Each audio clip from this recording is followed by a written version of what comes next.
Hello बच्चों, हम आपको फर्स्ट ईयर का सेकंड ईयर पढ़ा रहे हैं और चैप्टर पढ़ा रहे हैं प्रत्यास्था। और आज उसका अंतिम टॉपिक है, प्रयास रहेगा मेरा वो ख़त्म हो जाए। और तो उसी चर्चा को आगे बढ़ाते हैं। हमने भी फार्मूले लिखे होंगे, इस पर सवाल लगना है। अब एक चीज़ और है जिसको कहते हैं भंजक प्रतिबल। भंजक प्रतिबल कहते हैं, ब्रेक डाउन स्ट्रेस बोलते हैं, भंजक प्रतिबल। देखिए, जिसके पास किताब है उसकी रीडिंग जरूर लगाता रहेगा। कुछ अनुप्रयोग होते हैं वो मैं आपको बता दूंगा कि क्या क्या आपको पढ़ना है। तो भंजक प्रतिबल के बारे में कीजिए। जैसे मान लीजिए किसी वस्तु, तार ही की बात अगर मैं करता हूं, कोई तार है, इस पर आप बल लगाइए तो इसकी लंबाई बढ़ जाएगी। अब बल हटा लीजिए, कोई रबड़ का तार है या स्प्रिंग ही है, तार ही की बात करते हैं। अगर तार है, तार के सिरे को आधार से बांध दीजिए, दूसरे सिरे पर आप बल लगाइए तो इसकी लंबाई बढ़ेगी। थोड़ा सा बल लगाइए, लंबाई बढ़ेगी, छोड़ देंगे, वापस पूर्व अवस्था में आ जाएगा। बल का मान बढ़ाते जाएं तो एक ऐसी अवस्था आएगी कि अब इसमें प्रत्यास्था का गुण विद्यमान नहीं होगा, अर्थात अब बल हटा लेने पर वो अपने पूर्व अवस्था में नहीं आएगा, अर्थात उसकी लंबाई में कुछ अस्थायी वृद्धि हो जाएगी। यदि बल का मान बढ़ाते जाएं, बल लगाते जाएं, प्रतिबल या बल लगाते जाएं, विरूपक बल बढ़ाते जाएं, तो एक समय स्थिति आप देखेंगे कि ये तार पतला होने लगेगा, अर्थात इसमें तन्यता का गुण विद्यमान होगा। और बल का मान और थोड़ा सा आगे बढ़ाने लगेंगे, तन्यता का गुण विद्यमान होगा, तरलता का गुण विद्यमान होने लगेगा। और बल का मान जैसे जैसे बढ़ाते जाएंगे तो एक ऐसी स्थिति आएगी कि यह टूट जाएगा। तो एक शब्द है भंजक प्रतिबल। भंजक प्रतिबल का मतलब होता है किसी वस्तु पर लगाए गए प्रतिबल का वह अधिकतम मान, या किसी तार पर लगाए गए प्रतिबल का वह अधिकतम मान जिसको वह तार टूटने के पहले तक सहन कर सकता है, क्या कहलाता है? भंजक प्रतिबल कहलाता है। क्या कहलाता है? भंजक प्रतिबल कहलाता है। हर पदार्थ के लिए, हर तार जिसका मान भिन्न भिन्न प्रकार के तार के लिए अलग अलग होता है, ये पदार्थ पर निर्भर नहीं करता, ये तार की प्रकृति पर निर्भर करता है। यानी उसकी मोटाई कितनी है, लंबाई कितनी है, इस पर डिपेंड करता है भंजक प्रतिबल। अब देखना आता है कि बल हुक ने स्टील के तार के लिए प्रतिबल और विकृति का अनुपात के बीच एक ग्राफ खींचा था, और उस ग्राफ के आधार पर प्रतिबल और विकृति के बीच उन्होंने ग्राफ खींचा था, और उसके आधार पर नियम प्राप्त किया था। तो आप यहाँ शब्द है प्रतिबल और विकृति के बीच ग्राफ, जो खींचा गया ग्राफ को स्टील के तार के लिए उन्होंने क्या किया कि स्टील का एक तार लिया, निश्चित लंबाई का, निश्चित मोटाई का, इसका क्षेत्रफल भी आपको मालूम है, इसका क्षेत्रफल भी आपको मालूम है, और लंबाई भी मालूम है। उन्होंने क्या किया, इस पर बल नहीं लगाया, कुछ बांट को बढ़ाया। बांट जो है क्या करने लगे, पहले कुछ बांट रखा, इसकी लंबाई देख ली, तो इससे लंबाई में वृद्धि ने मालूम कर ली, और बांट की सहायता से मालूम किया इस पर कितना भार लगाया गया। तो प्रतिबल कैसे होता है? प्रतिबल क्या होता है? बल बटे क्षेत्रफल। अगर बल ना मालूम हो तो भार दिया, तो भार mg बटे क्षेत्रफल, इससे प्रतिबल निकालो। और उत्पन्न विकृति कैसे निकालेंगे? लंबाई में वृद्धि बटे प्रारंभिक लंबाई, लंबाई में वृद्धि बटे प्रारंभिक लंबाई, इसको क्या है? ऐसे फिर यम का मान बदला, तब लंबाई में वृद्धि बनी। यानी प्रतिबल के भिन्न भिन्न मान लिए, और प्रतिबल के भिन्न भिन्न मानों को, प्रतिबल के भिन्न भिन्न मान लिए और उसके संगत विकृति के भिन्न भिन्न मान प्राप्त हुए, और उनके भी जब ग्राफ खींचा, प्रतिबल और विकृति, ये आपका प्रतिबल और ये क्या है आपकी विकृति। प्रतिबल और विकृति के बीच जब ग्राफ खींचा तो इस तरीके से ग्राफ प्राप्त होता है।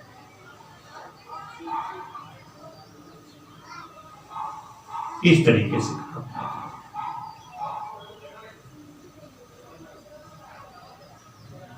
इस तरीके से ग्राफ होगा। इस ग्राफ की अगर हम चर्चा करें तो इस ग्राफ के भाग OA को देखिए, तो OA जो है लगभग सीधा है,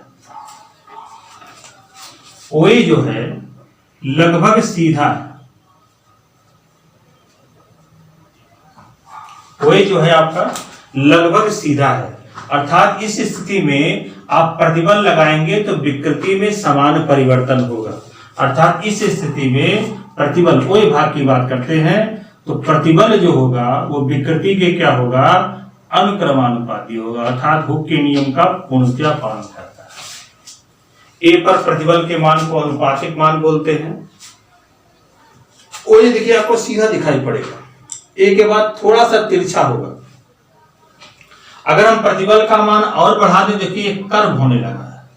कर्व होने का क्या मतलब हुआ कि अब प्रतिबल लगाने पर विकृति में जो परिवर्तन हो रहा है, विकृति उत्पन्न हो रही है, वो ज्यादा हो रही है।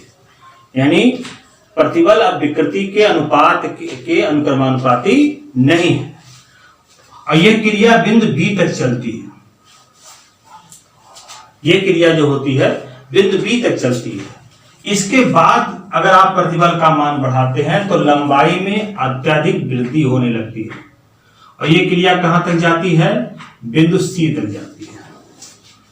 ये क्रिया कहां तक जाती है, बिंदु C तक। बिंदु C के बाद देखिए टेढ़ा हो गया, इसका मतलब हो गया कि अब प्रतिबल लगाने पर उसमें तरलता का गुण विद्यमान होगा। अर्थात धीरे धीरे वो तार पतला होने लगेगा और पतला होने के बाद बिंदु D तक आते आते क्या हो जा रहा है, वो टूट जाएगा। बिंदु O से लेकर A तक वस्तु में प्रत्यास्था का गुण विद्यमान रहेगा। अर्थात बल हटा लेने पर, भार हटा लेने पर वस्तु जो होगी वो पूर्व अवस्था को प्राप्त कर लेगी। परंतु B से C तक अगर हम बात करें, B से आगे की बात करें, तो इस स्थिति में वस्तु में प्रत्यास्था का गुण विद्यमान नहीं होगा। अर्थात बल हटा लेने पर वस्तु जो होगी वो पूर्व अवस्था को प्राप्त नहीं करेगी। तो बिंदु O से B तक के भाग को, O से B तक के भाग को क्या बोलते हैं, प्रत्यास्थ क्षेत्र बोलते हैं। और B से C तक के भाग को या D तक के भाग को क्या बोलते हैं, अप्रत्यास्थ क्षेत्र बोलते हैं। यानी ये इलास्टिक एरिया है और ये क्या है, B से D तक का भाग वो प्लास्टिक एरिया। प्लास्टिक एरिया का मतलब होगा कि अब अगर आप भार हटा लेंगे तो वस्तु के तार में, उस तार में अत्यधिक, ये स्टील के तार के लिए है, उसमें लंबाई अस्थायी रूप से आपकी बढ़ जाएगी। तो ये था प्रतिबल और विकृति के बीच ग्राफ खींचना।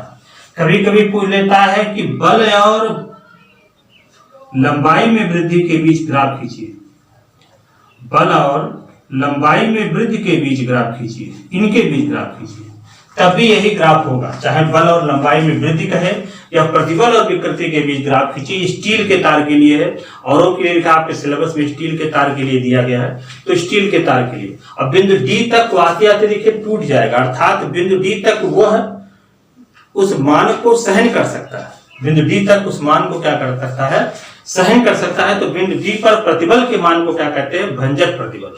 भंजक प्रतिबल की मैंने अभी परिभाषा बताई है, किसी तार पर लगाए गए प्रतिबल का वह अधिकतम मान जिसको वह तार टूटने के पहले तक सहन कर सकता है, भंजक प्रतिबल कहलाता है। इसके कुछ प्रत्यास्था के कुछ अनुप्रयोग हैं, कुछ प्रयोग हैं व्यवहारिक जीवन में, विशेषकर पुल के लिए इसका उपयोग किया जाता है। पुल की संरचना आपकी किताब में दी गई होगी, वो टी शेप में बनाई जाती है, आई शेप में बनाई जाती है। तो क्यों आई शेप में बनाई जाती है, इसको आप ध्यान से जानिएगा। ये टॉपिक अभी समाप्त हो गया है, इसमें अब कोई चर्चा नहीं करना है। फार्मूला मैंने आपको लिख दिया है। कल मैं इस वीडियो के साथ कुछ न्यूमेरिकल्स आपको दूंगा, 10 न्यूमेरिकल्स आपको दूंगा, उसको आप लगाइएगा। जो भी प्रॉब्लम होगी वो हमको बताइएगा। देखिए बताएंगे तब हम जानेंगे। आपके पढ़ने का सार्थक तब होता है, किसी टीचर के पढ़ाने का सार्थक तब होता है जब बच्चा उसे पूछे, अपनी प्रॉब्लम का डिस्कस करे, अन्यथा वो सार्थक नहीं है। क्योंकि ये तो एक कथा हो गया जो कि मैं आपको पढ़ा रहा हूं, आप वीडियो देखिए, मन किया नहीं देखा, मन किया भगा भगा के देखा, तो आप उसको पूरा देखिए। और ये चैप्टर समाप्त हो गया। कल से नया चैप्टर, हमने कहा था एक दिन ब्रेक करके, तो ये ब्रेक नहीं होगा। जिस दिन मैं नहीं पढ़ाऊंगा, अभी मैं आपको न्यूमेरिकल दूंगा, 10 न्यूमेरिकल कल दे दूंगा, इस वीडियो के साथ फिर अगले दिन में 10 न्यूमेरिकल दूंगा, कम से कम 30 न्यूमेरिकल आपको इसमें दूंगा। इसके बाद मैं नया चैप्टर शुरू करूंगा, जो नया नाम है पृष्ठ तनाव।